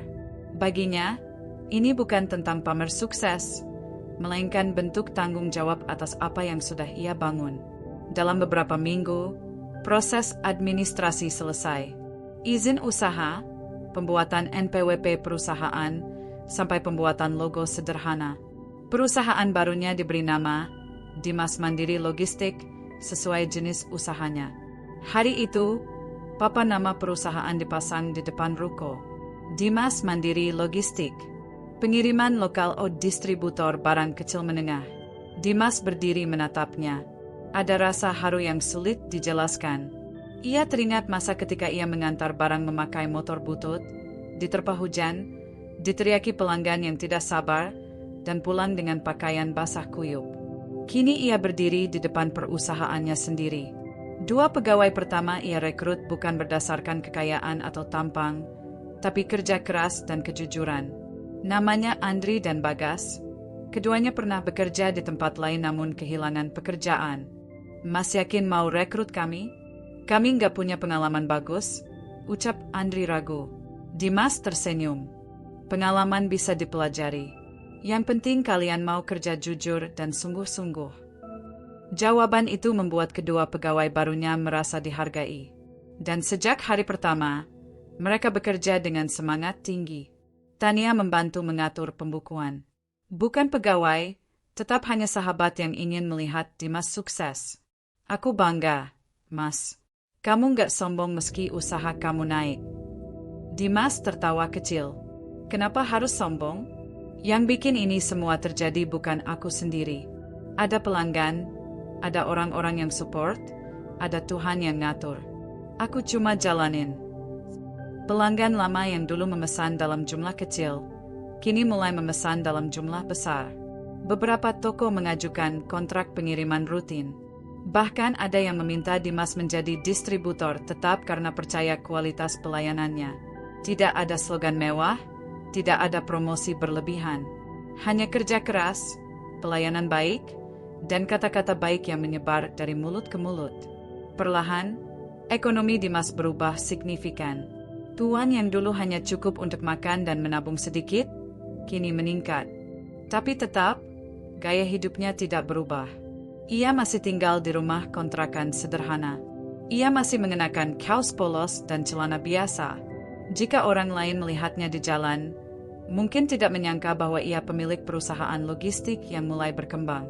Namun perubahan paling besar bukan pada harta atau bisnis. Perubahan itu ada dalam dirinya. Dimas kini lebih dewasa, lebih tenang, dan lebih percaya pada hidup. Dulu, ketika Kiara pergi bersama lelaki lain, ia merasa dunia berhenti. Tapi hari ini, ia sadar hidup selalu memberi jalan bagi orang yang tidak menyerah. Ketika ada pelanggan marah tanpa alasan, Dimas tidak lagi terbawa emosi. Ketika ada pegawai yang salah, ia tidak langsung memarahi. Ia mengingat hari-hari ketika ia bekerja sendirian, terjatuh dan bangkit berkali-kali. Kini ia ingin menjadi pemimpin yang bisa membuat orang lain bertahan, bukan pemimpin yang menakutkan. Satu sore, sebuah media lokal kembali mendatangi Ruko untuk wawancara. Mereka memuji perkembangan usaha dan ingin menuliskannya dalam artikel lanjutan. Mas Dimas, bagaimana caranya kamu bisa ada di titik ini? Tanya jurnalis itu. Dimas mengusap keningnya, agak malu perhatian orang banyak. Saya cuma berusaha jujur dan tidak menyerah. Kadang hidup memberi ujian yang berat. Tapi kalau kita berhenti, ya nggak akan sampai mana-mana. Apakah ada sosok yang membuat Mas terus bertahan? Dimas terdiam sejenak. Bukan karena tidak punya jawaban, tetapi karena ia tidak mau menyebut seseorang untuk meniru balas dendam. Ada, tapi bukan dalam bentuk orang yang selalu hadir. Lebih ke janji saya pada diri sendiri. Saya ingin buktiin kalau hidup bisa berubah kalau kita mau kerja keras, bukan cuma berharap instan. Wawancara selesai, tetapi kalimat itu tersimpan di dalam banyak kepala. Bagi sebagian orang, Dimas sudah menjadi inspirasi. Malam itu, setelah semua pegawai pulang dan lampu ruko dimatikan, Dimas duduk di depan pintu sambil menikmati angin. Ia tidak menangis, tidak tertawa, hanya tersenyum pelan. Yang dulu terasa sakit kini berubah menjadi kekuatan. Perusahaan baru, hidup baru, gumamnya. Ia sadar, hidup bukan tentang siapa yang pergi atau siapa yang datang. Hidup adalah tentang siapa yang tetap berjalan meski sendirian. Dan tanpa sadar, langkah-langkahnya sudah mengarah pada masa depan yang jauh lebih besar dari yang pernah ia bayangkan. Hari itu udara cerah, jalanan ramai seperti biasa. Dimas baru saja selesai mengantar barang ke salah satu pelanggan besar. Ia turun dari mobil box perusahaannya, membawa map berisi dokumen penagihan. Setelah bertahun-tahun berjuang, kini ia memiliki beberapa armada mobil operasional, bukan hanya motor tua seperti dulu. Ia masuk ke sebuah kafe untuk menunggu tanda tangan pembayaran. Kafe itu tidak mewah, tapi cukup nyaman untuk sekadar duduk menikmati udara dingin dan segelas kopi panas. Dimas berdiri di antrean, matanya hanya fokus pada menu yang tergantung di dinding. Sementara itu, di ujung ruangan, seorang perempuan duduk sendirian, memeluk tasnya erat-erat. Rambutnya kusut, wajahnya jauh berbeda dari seseorang yang dulu bangga tampil mewah di media sosial. Perempuan itu adalah Kiara. Beberapa bulan terakhir tinggal bersama Hendra membuat hidupnya penuh tekanan. Bukan hanya tekanan mental, tetapi juga tekanan finansial. Hendra tidak lagi memberi uang sesering dulu, dan Kiara harus mulai mengandalkan simpanan kecil yang ia punya. Bahkan untuk membeli segelas kopi pun ia harus berpikir 2 kali. Saat ia sedang menunduk menatap ponsel, suara yang tidak asing masuk ke telinganya. Apa kopinya masih ada yang tidak terlalu manis? Suara itu membuat Kiara mendongak perlahan. Jantungnya seperti berhenti berdetak. Dimas, lelaki yang pernah ia tinggalkan tanpa ragu. Lelaki yang dulu ia anggap gagal memberi kebahagiaan. Dimas berdiri beberapa meter dari tempatnya duduk, menunggu pesanan. Posturnya terlihat lebih tegap, pakaiannya rapi walau sederhana. Ia memang tidak berubah menjadi pria flamboyan, tapi jelas terlihat lebih mapan, lebih percaya diri, lebih bahagia. Kiara tidak pernah siap untuk momen ini. Tanpa sadar, ia memegang dadanya. Ada gelombang rasa malu naik ke tenggorokan. Ia ingin bersembunyi, tapi dunia tidak memberi ruang. Dimas meneles sekilas ke arah meja pelanggan, dan matanya tanpa sengaja bertemu dengan mata Kiara. Keduanya terdiam. Waktu tidak berhenti, tetapi rasanya seperti melambat. Dimas memandang Kiara cukup lama untuk memastikan ia tidak salah orang. Kiara mencoba tersenyum, tapi bibirnya bergetar. Dimas mengangguk kecil, sopan, bukan kaku. Dengan langkah tenang, ia mendekat. Tidak ada kemarahan, tidak ada ekspresi menyindir. Hanya ketenangan. Kiara, suara Dimas pelan, datar, tapi tetap sopan. Kiara menelan ludah. Iya, ini aku. Dimas tersenyum tipis, bukan senyum bahagia, hanya bentuk penghormatan terhadap kenangan yang dulu pernah ada. Apa kabar? Kiara tertunduk. Baik. Padahal jawabannya jauh dari kenyataan. Ia tidak baik. Ia tersesat, kecewa, dan menyesal, tapi ia terlalu malu untuk mengaku. Dimas tidak bertanya lebih jauh. Ia tidak ingin membuka luka lama, dan ia tidak berniat mempermalukan siapapun. Saat pesanan kopinya selesai, ia mengambilnya lalu berkata, "Aku duduk sebentar," sambil nunggu pelanggan tanda tangan. Ia memilih meja agak jauh dari Kiara, cukup dekat untuk menunjukkan ia tidak menjauh dengan benci, tapi cukup jauh untuk menjaga jarak yang diperlukan. Kiara merasa dadanya sesak. Ia ingin berbicara, tapi tidak tahu apa yang harus dikatakan. Beberapa menit ia hanya menatap punggung Dimas. Ada rasa aneh dalam dirinya, bangga, malu, bersalah, dan berharap. Semuanya bercampur. Akhirnya, dengan keberanian kecil yang tersisa, ia berdiri dan berjalan mendekat. "Boleh aku duduk?" Dimas mengangguk. "Silakan." Kiara duduk di hadapan Dimas. Ia memperhatikan meja, hanya segelas kopi hitam dan ponsel kerja. Tidak ada barang mewah, tidak ada gaya sok kaya. Tapi dari pembawaannya saja sudah terlihat bahwa hidupnya jauh lebih teratur dibanding dulu. "Aku nggak nyangka bisa ketemu kamu lagi," ucap Kiara pelan. Dimas menatapnya, tenang. Dunia sempit. Hanya itu, tidak ada sindiran. Kiara merasa makin malu. "Kamu kelihatan beda.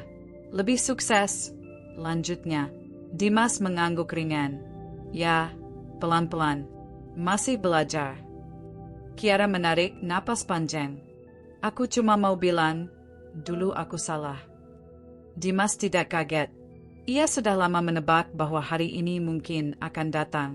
Namun ia tidak ingin membangun drama. Masing-masing orang punya pilihan, Kier. Kamu ambil keputusan waktu itu karena kamu merasa itu yang terbaik buat kamu.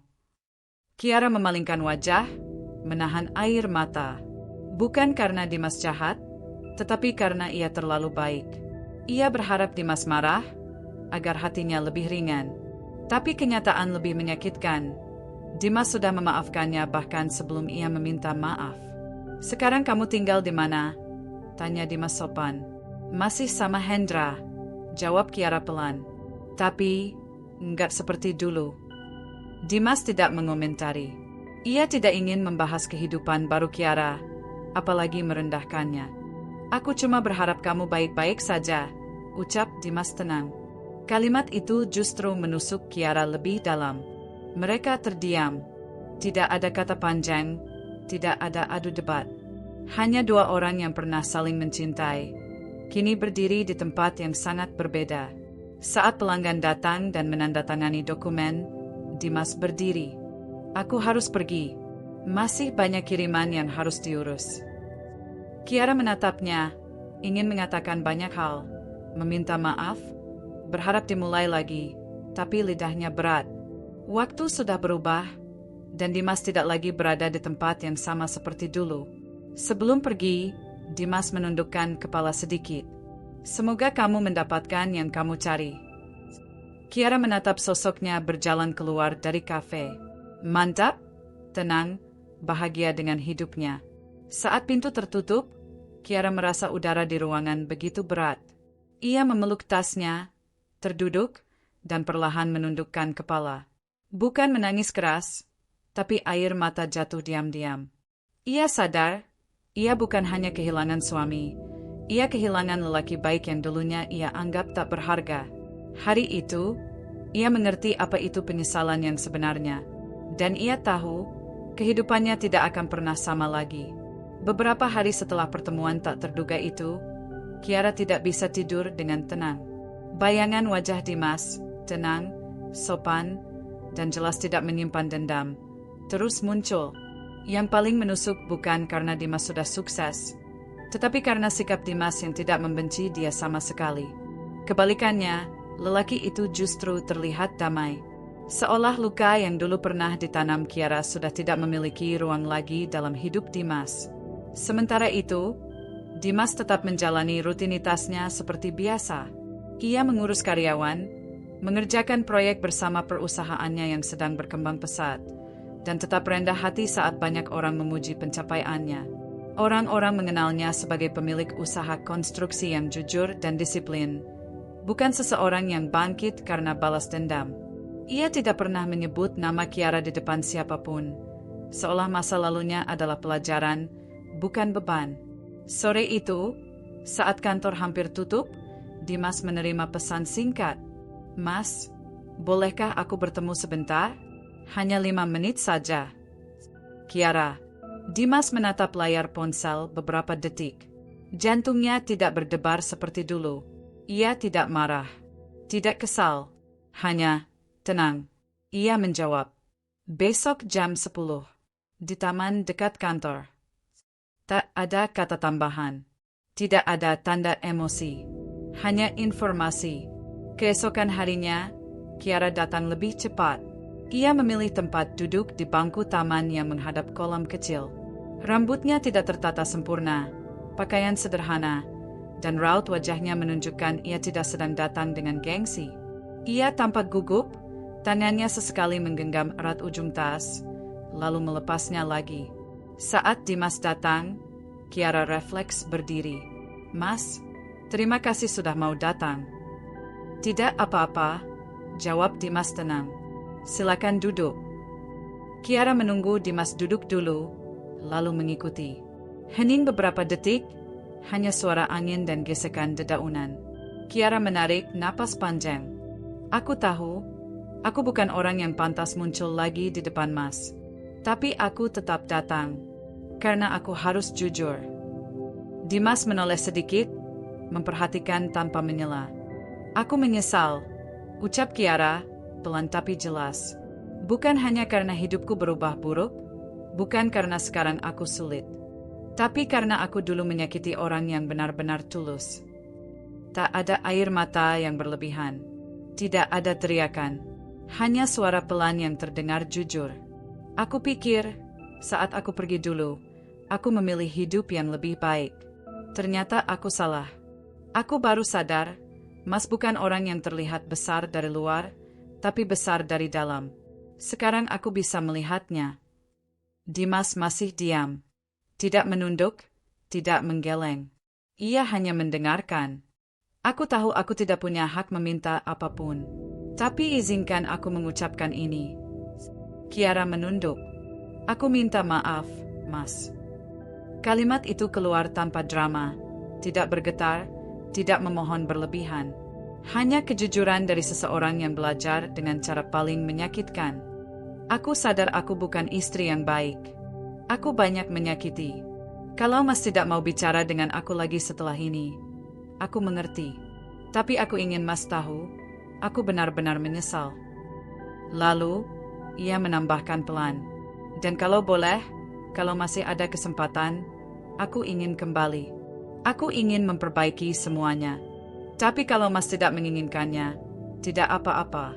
Menyesal itu sudah cukup menjadi hukuman buat aku. Dimas akhirnya bersuara. Kiara, ucapnya pelan. Aku tidak marah sama kamu. Sudah lama aku melepaskan semuanya. Aku memilih hidup tenang, bukan hidup penuh dendam. Kiara mengangkat kepala, memandangnya penuh harap sekaligus takut. Kalau kamu minta maaf, aku terima, kata Dimas jujur. Karena bukan hanya kamu yang belajar. Aku juga belajar untuk tidak menahan luka terlalu lama. Kiara membersihkan sudut matanya yang mulai basah. Tapi, lanjut Dimas dengan nada tetap lembut, aku belum bisa memberikan jawaban soal kembali atau tidak. Aku butuh waktu. Dan kamu juga. Kiara mengangguk cepat. Aku siap menunggu. Aku bahkan tidak tahu harus berharap atau tidak. Tapi aku akan menghormati apapun keputusan Mas. Kali ini, Dimas tersenyum kecil. Bukan senyum kasihan, tetapi senyum seseorang yang sudah selesai dengan masa lalunya. Terima kasih sudah datang dengan jujur, kata Dimas. Itu saja sudah cukup besar. Mereka kembali terdiam. Bukan hening yang canggung. Hening yang menandai babak baru. Bukan lagi sebagai suami istri yang penuh luka, melainkan sebagai dua manusia yang tumbuh dari kesalahan masing-masing. Kiara berdiri pelan. Terima kasih, karena Mas tetap jadi Dimas yang dulu. Baik, tenang, dan tidak pernah membenci. Dimas menjawab, hati kita rusak karena kebencian. Aku memilih untuk tidak merusaknya. Kiara mengangguk. Lalu ia pergi, tanpa memaksa, tanpa menangis berlebihan, tanpa drama. Ia datang sebagai seseorang yang salah, dan pulang sebagai seseorang yang ingin berubah. Dimas menatap punggung Kiara yang menjauh, lalu menghela napas panjang. Ia tidak tahu bagaimana masa depan. Tapi satu hal jelas, ia tidak lagi tersakiti. Pertemuan itu bukan tentang kembali atau tidak kembali. Pertemuan itu adalah penutup luka. Dan kadang, itu lebih penting dari jawaban apapun. Sore itu, kantor sedang tidak terlalu sibuk. Beberapa karyawan sudah pulang, menyisakan suara ketikan komputer dari ruang administrasi dan bunyi kipas angin yang berputar pelan. Dimas duduk di meja kerjanya, memandangi layar laptop tanpa benar-benar membaca apapun yang tertulis. Sejak pertemuan dengan Kiara kemarin, pikirannya terasa penuh, bukan kacau, hanya berat. Ia tidak menyangka Kiara akan datang kembali. Ia juga tidak menyangka ia bisa melihat mantan istrinya itu tanpa ada sedikit pun rasa marah. Justru yang muncul adalah rasa lega, seolah beban yang dulunya ia pikul telah benar-benar terangkat. Tapi permintaan untuk kembali membuatnya harus berpikir panjang. Bukan soal benci atau cinta. Bukan soal siapa salah, siapa benar. Lebih dari itu, ini soal hatinya yang pernah patah dan dirinya yang telah tumbuh. Saat sedang termenung, terdengar ketukan pelan di pintu. Tok, tok. Masuk, ujar Dimas. Pintu terbuka, dan Tania muncul sambil membawa 2 gelas kopi hitam. Kayaknya butuh ini, katanya sambil tersenyum kecil. Dimas membalas senyum tipis. Kok tahu? Kalau wajahmu kayak gitu, artinya kamu lagi mikir berat. Aku sudah hafal. Tania duduk di kursi depan meja Dimas, menaruh 1 gelas di dekatnya. Mereka sudah bertahun-tahun berteman. Tania dulu adalah salah satu karyawan pertama saat Dimas memulai usaha kecil itu. Sekarang, ia menjadi tangan kanan Dimas, seseorang yang tahu susah senang perjalanan bisnis ini dari awal. Kamu kelihatan gak seperti biasanya, kata Tania.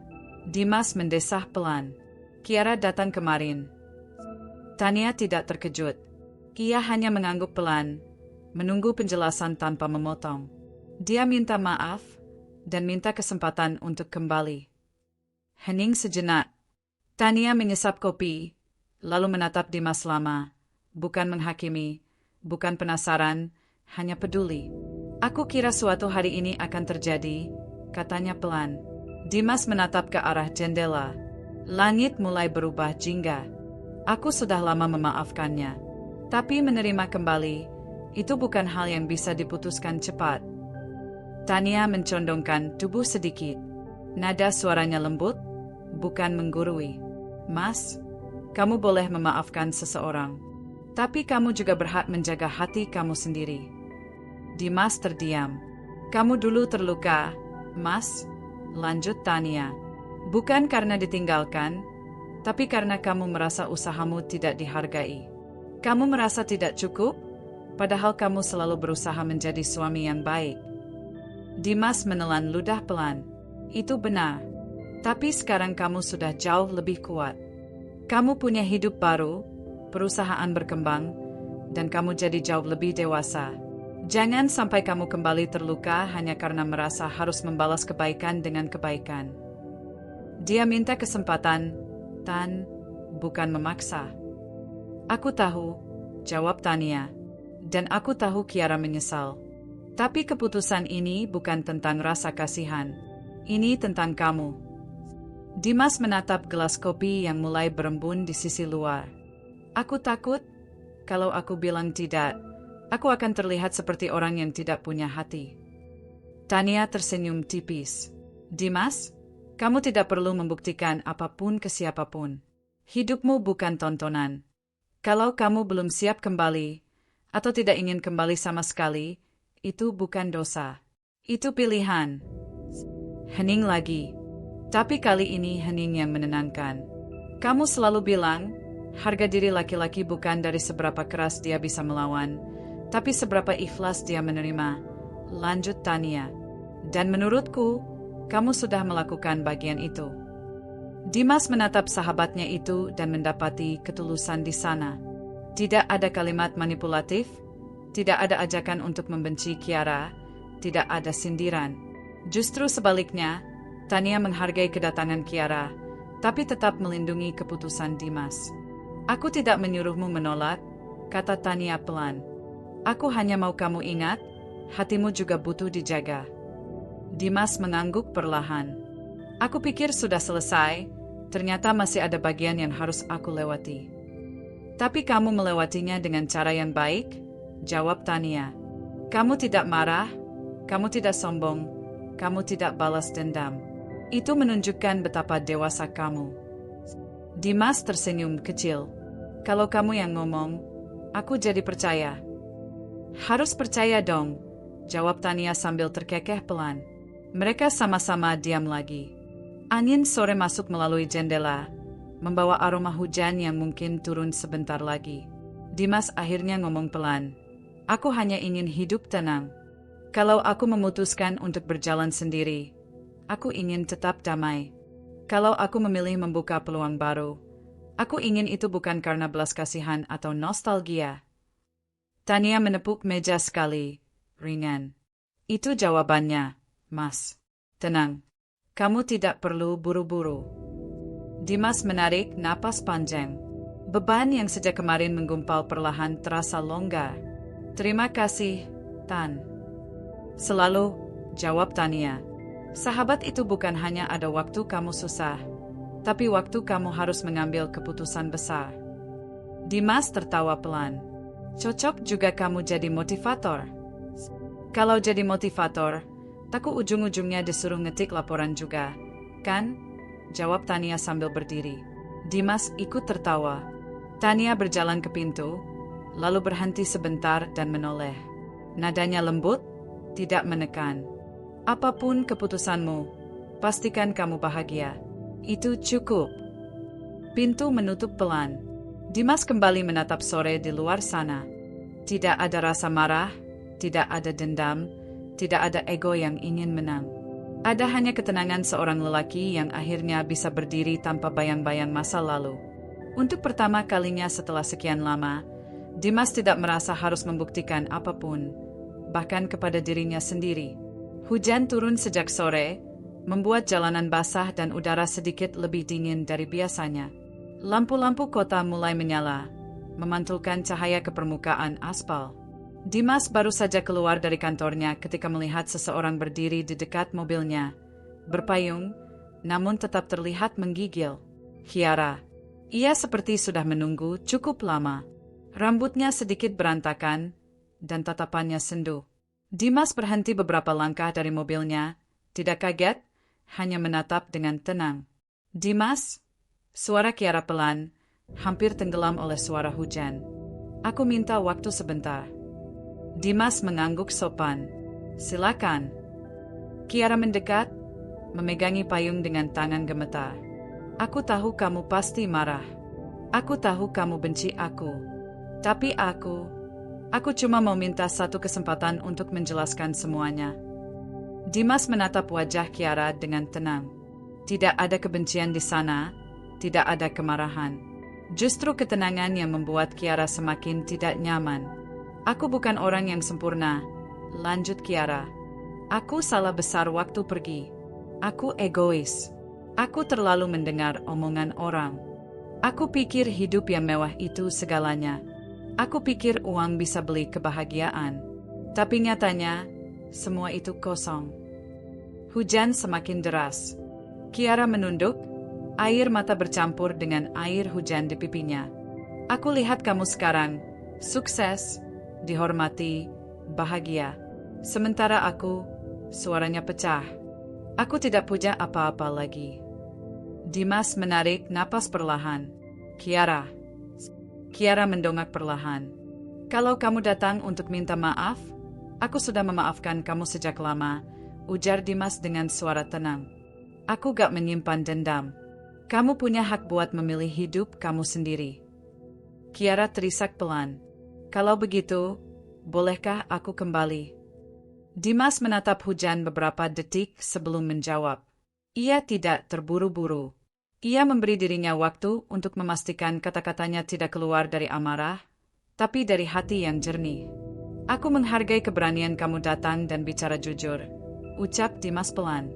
Tapi aku juga belajar sesuatu dari semua ini. Kiara menahan napas. Dimas menatap langsung ke matanya. Waktu kamu pergi dulu, aku belum jadi apa-apa. Aku cuma laki-laki yang punya mimpi dan kerja keras. Kamu memilih pergi saat aku belum jadi siapa-siapa, saat aku masih berjuang. Kiara mulai menangis lebih keras. Tangannya gemetar memegang payung. Dimas melanjutkan, suaranya tetap lembut namun tegas. Sekarang aku sudah berjalan sejauh ini. Aku sudah bangun hidup baru, kebiasaan baru, ketenangan baru. Aku sudah belajar berdiri sendiri tanpa berharap siapapun kembali. Ia menghela napas. Dan karena itu, biarkan aku berjalan tanpa menengok ke belakang. Kalimat itu tidak diucapkan dengan nada marah. Justru nadanya halus, dan itulah yang paling menyakitkan. Kiara kehilangan kekuatannya untuk berdiri tegak. Payung hampir terlepas dari pegangan. Jadi, ini jawabannya, suaranya pecah. Dimas mengangguk pelan. Ini keputusan yang menurutku terbaik untukku. Bukan untuk membalas kamu, bukan untuk membuat kamu sakit hati, tapi untuk menjaga diriku sendiri. Kiara menutup wajahnya dengan tangan, menahan isak. Aku bodoh, Dimas. Aku benar-benar bodoh. Dimas tidak bergerak mendekat, tidak juga menjauh. Ia hanya berdiri, memberi Kiara waktu meredakan tangis. Kamu tidak bodoh. Kamu hanya mengambil pilihan yang saat itu kamu pikir benar. Semua orang pernah salah. Tapi aku terlambat belajar. Dimas terdiam sebentar sebelum menjawab pelan. Beberapa hal memang datang terlambat. Tapi itu bagian dari hidup. Kiara menatapnya lagi, dengan mata merah dan basah. Tidak ada cara untuk memperbaiki ini. Tidak ada kesempatan kecil untuk mulai lagi. Dimas menggeleng pelan. Aku tidak ingin membangun masa depanku dari masa lalu yang sudah selesai. Kiara menggigit bibir, menahan suara tangis yang hampir pecah lagi. Aku mengerti. Hanya 2 kata, tapi terasa seperti beban besar dijatuhkan dari pundaknya, atau mungkin ke pundaknya. Tanpa menunggu jawaban lain, Kiara menunduk dan melangkah mundur. Payung bergetar di tangannya, hujan menutupi suara langkah kecilnya menjauh. Dimas hanya berdiri diam, menatap punggung perempuan yang dulu pernah ia cintai lebih dari dirinya sendiri. Tapi sekarang, ia hanya merasa lega. Tidak ada amarah, tidak ada dendam. Hanya ketenangan. Setelah Kiara benar-benar pergi, Dimas membuka pintu mobilnya. Sebelum masuk, ia sempat berbisik pelan, seolah berbicara pada dirinya sendiri. Aku akhirnya selesai. Ia menutup pintu, menyalakan mesin, dan perlahan meninggalkan tempat itu. Hujan tetap turun, namun untuk Dimas, langit sudah terasa lebih cerah. Beberapa bulan berlalu setelah pertemuan terakhir dengan Kiara. Tidak ada pesan lagi, tidak ada telepon, tidak ada jejak yang membuat Dimas harus menengok ke belakang. Hari-harinya kini berjalan tenang, seperti aliran sungai yang sudah menemukan jalurnya sendiri. Tidak bergemuruh, tidak meluap, hanya mengalir dengan pasti. Perusahaan yang ia bangun sudah tidak bisa disebut usaha kecil lagi. Sudah ada divisi pemasaran, bagian keuangan yang rapi, dan tim produksi yang semakin profesional. Pekerjaannya bukan lagi sekadar mengantarkan barang sendiri atau membungkus pesanan sampai larut malam. Sekarang ada sistem, ada manajemen, ada struktur yang membuat semuanya berjalan rapi tanpa harus selalu ia awasi setiap detik. Namun satu hal yang tidak berubah dari Dimas. Ia tetap rendah hati, tetap menghargai proses, dan tetap mengingat dari mana ia berasal. Pagi itu, ia duduk di ruang meeting kecil, bersama beberapa pengusaha muda yang baru merintis bisnis. Ruangannya sederhana, tidak terlalu banyak ornamen. Di depan mereka, ada papan tulis dan beberapa catatan bisnis. Dimas berdiri sambil memegang spidol.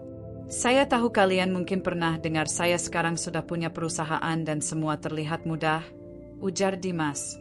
Tapi kalian juga perlu tahu satu hal, saya pernah bangun jam 4 pagi untuk kirim barang sendiri. Pernah ditolak pelanggan berkali-kali. Pernah tidur di atas meja kerja karena kelelahan. Jadi kalau hari ini kalian merasa lelah, itu wajar. Peserta yang duduk di ruangan itu memperhatikan dengan penuh semangat. Ada yang mencatat, ada yang mengangguk-angguk. Dimas melanjutkan, kuncinya bukan cepat kaya. Kuncinya sabar, konsisten, dan selalu belajar. Pelan-pelan tapi pasti, itu lebih kuat daripada cepat tapi hancur di tengah jalan. Salah satu peserta bertanya, Mas Dimas, apa pernah merasa ingin menyerah? Dimas tersenyum kecil. Kalau bilang tidak pernah, itu bohong. Dulu saya pernah merasa gagal, pernah merasa tidak cukup. Tapi saya belajar bahwa kegagalan itu bukan tanda berhenti. Itu tanda untuk memperbaiki cara. Ia melihat mereka satu persatu.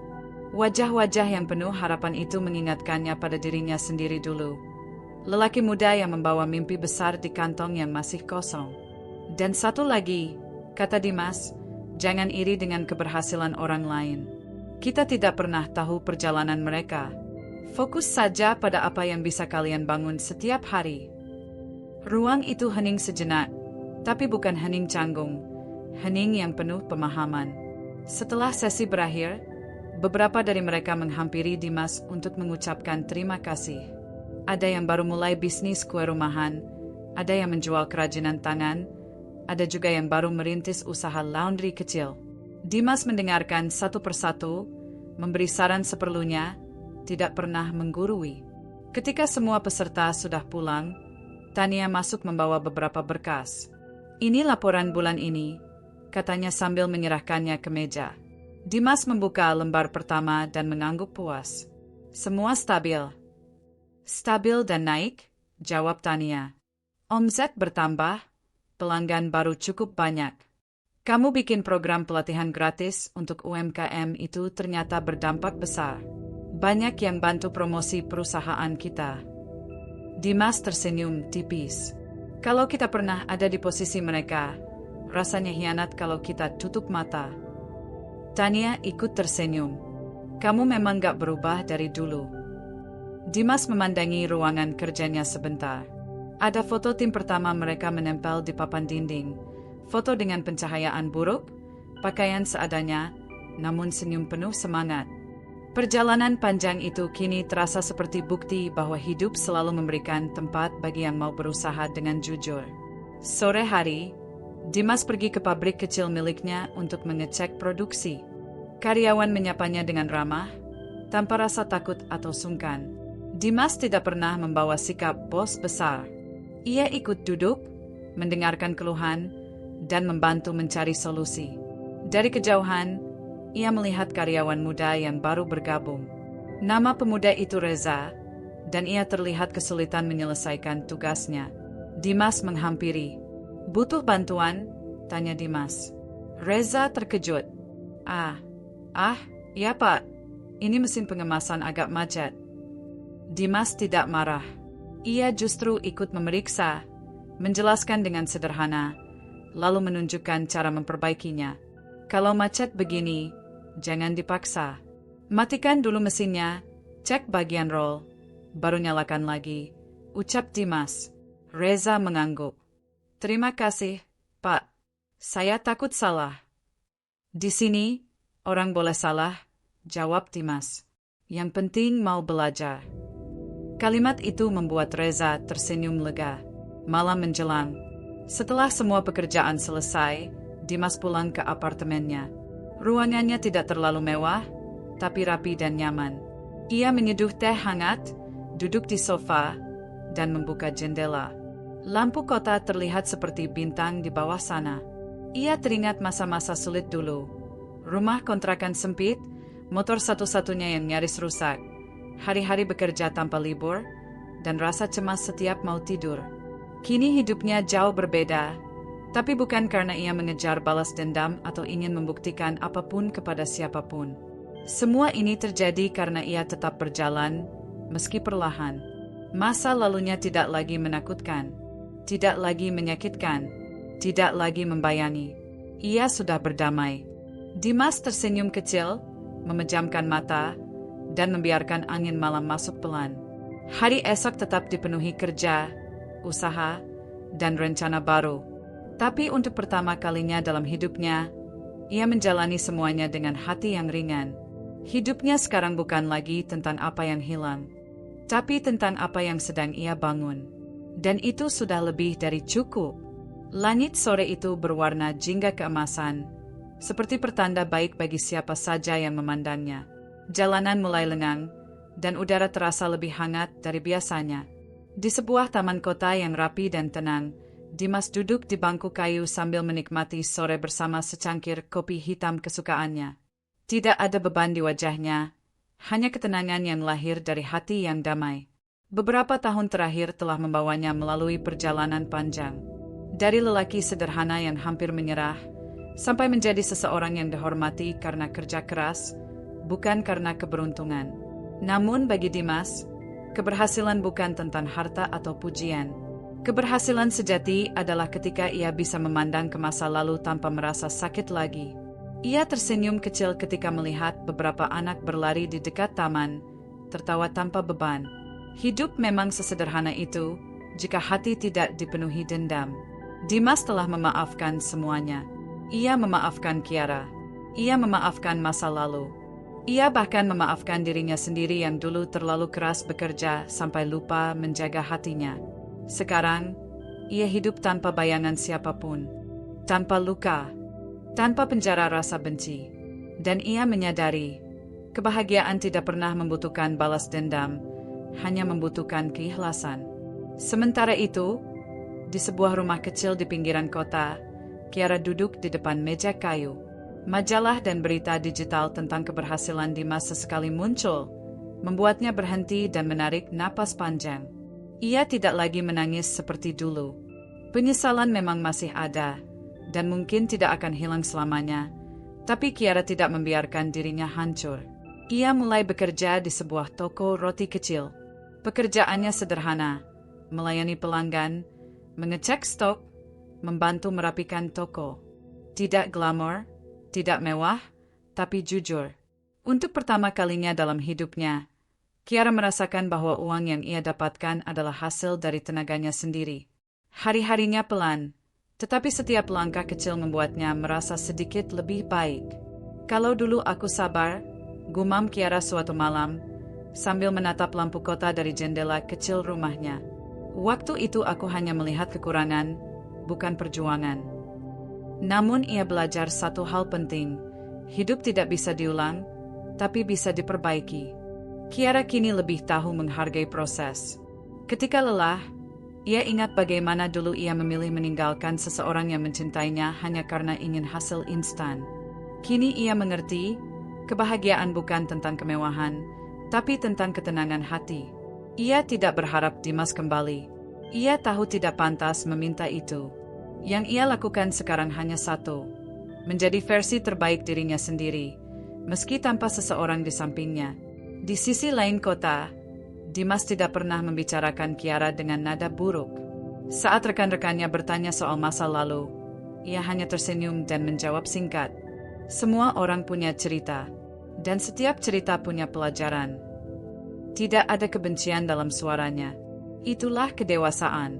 Suatu pagi, Tania datang ke kantor sambil membawa berkas laporan. Omset bulan ini naik lagi, katanya senang. Dimas mengangguk. Syukurlah. Selama kita jujur sama kerja dan pelanggan, hasilnya gak akan bohong. Kalimat itu bukan sekadar nasihat, itu adalah hidupnya sendiri. Bisnisnya kini menjadi inspirasi. Banyak orang yang dulu meremehkan kini justru belajar darinya. Tapi Dimas tidak sombong, tidak mengangkat dagu tinggi-tinggi. Ia tetap lelaki yang sama, sederhana, tidak berlebihan, dan selalu mau membantu. Sesekali ia berbagi pengalaman di seminar kecil, memberi kesempatan pada orang lain untuk tumbuh.